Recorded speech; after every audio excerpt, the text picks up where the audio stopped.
4 آدم که اگه میخوای به آرامش واقعی برسی باید حتما اونا رو ببخشی.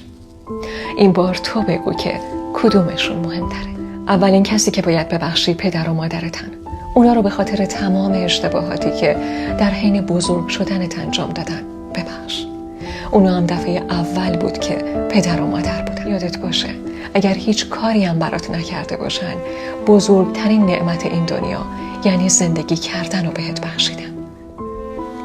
دومین کسی که باید ببخشی همون آدمیه که باهاش توی رابطه عاشقانه بودی و قلبتو شکست.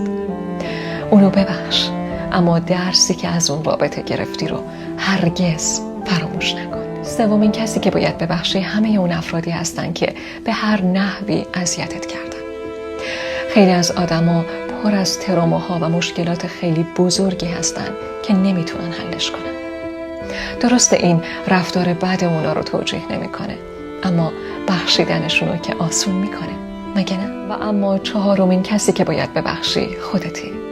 خودتو به خاطر تمام اشتباهها و حماقت‌هایی که وقتی الان یادش میافتی با خودت میگی اصلا من چطور همچین کاری کردم ببخش. اون موقع همونقدر بلد بودی. از اشتباهات درس بگیر و خودتو ببخش.